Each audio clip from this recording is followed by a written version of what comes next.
Fala, meu cotista, beleza? Sejam bem-vindos a mais um vídeo do canal Fim da Questão, Ivan aqui falando. E bora bater um papo sobre o BTLG, Fundo de Logística do BTG. Vamos dar uma olhadinha no que rolou durante esse mês aí, né? Então a gente vê aqui algumas informações do fundo, cota patrimonial R$ 104,09, pagando um dividendo aí de 78 centavos, o que dá anualmente 9,3. São quase 389 mil cotistas, né? São 34 imóveis. Cota a mercado está sendo negociado a R$ 100 ali, né? Sempre ali rondando os R$ 100. Então vamos fazer aqui alguns destaques. Bora lá. A parte aqui de introdução, né? Então é um fundo que tem 34 imóveis, sendo que 3 desses imóveis estão em processo de venda, né? São 1.300.000 metros quadrados, 90% dessa BL está em São Paulo, né? E a vacância financeira aí, 1,9, bem pequena. Resultado do mês. Então, nesse mês, distribuiu 78 centavos por cota, né?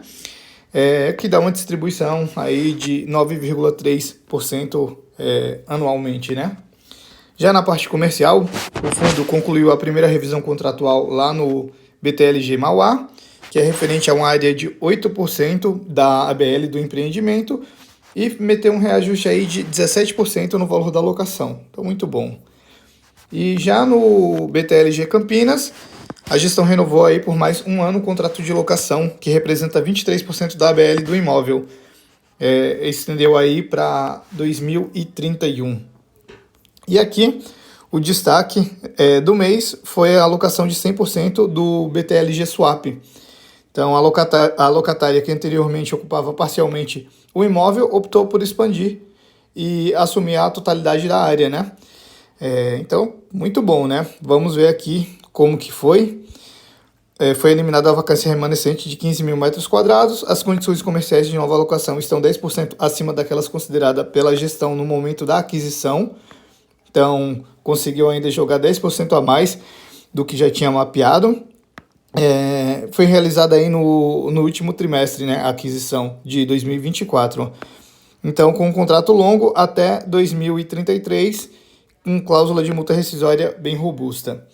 Aqui ele fala um pouquinho de aquisições, né?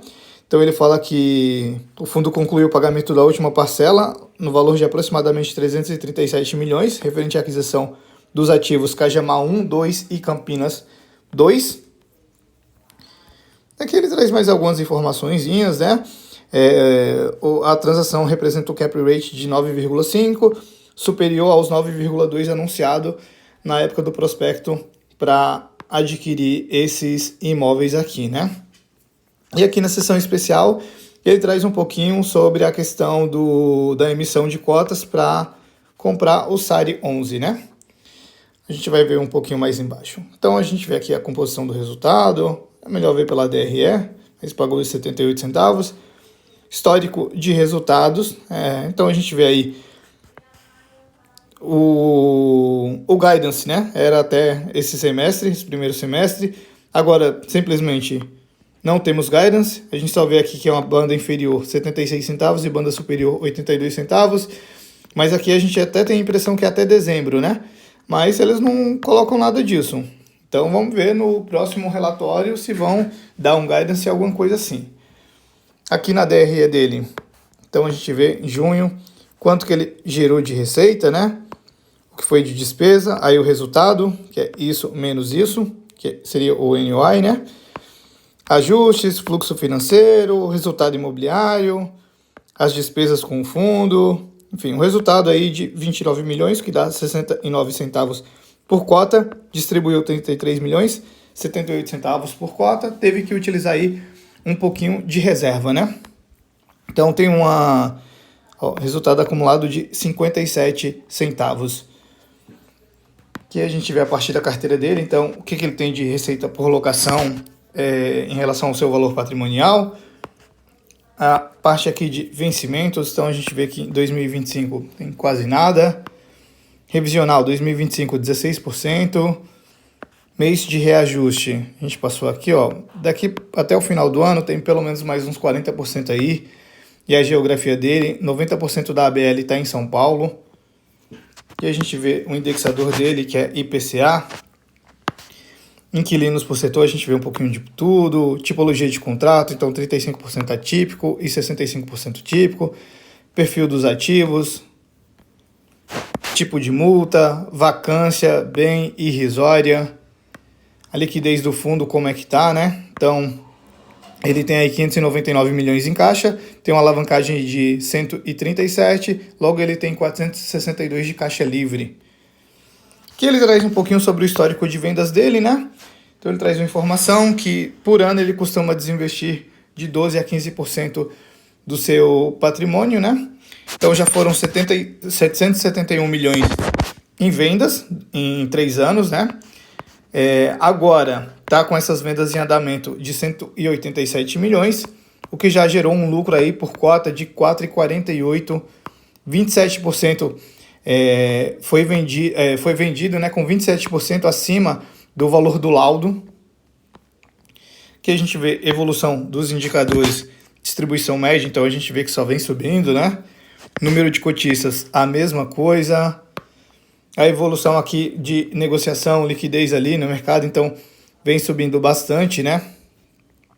Rentabilidade também a gente vê aí, tá ganhando de tudo. E aqui a gente vê os ativos dele, né? A gente vê que ele tem bastante coisa aqui no raio de 30, tem também bastante no raio de 60. Então, ó, no raio de 30, 32% do portfólio dele tá em um raio de 30, 40% em um raio de 60. Aqui a gente vê todos os galpões dele. Esses aqui são os que estão em venda, né? Que é o Campinas, o Guarulhos e o Camaçari, na Bahia. Aqui a gente vê o resumo de todos os ativos. Cronograma, que ele vai soltando alguns fatos relevantes e vai saindo, né? Então esse último aqui, por exemplo, é do pagamento da última parcela que a gente viu lá em cima, né? A alavancagem dele, bem ridícula, né? 137 milhões, bem tranquilo. E um detalhe que eu gostei aqui, que eu me lembro, eu só vi nesse fundo aqui, é o seguinte. Ele tem aqui as dívidas dele, né? 40 milhões, 72, 40. As taxas, 5,9, 5,9, tudo IPCA mais 5,9. E aqui ele mostra se tem multa de pré-pagamento ou não. Então, por exemplo, essa primeira não tem, essa aqui tem e essa aqui tem. Então, assim, eu acho que ele só não faz esse pagamento logo, porque é uma taxa bem barata, né? Então, faz sentido carregar essa alavancagem.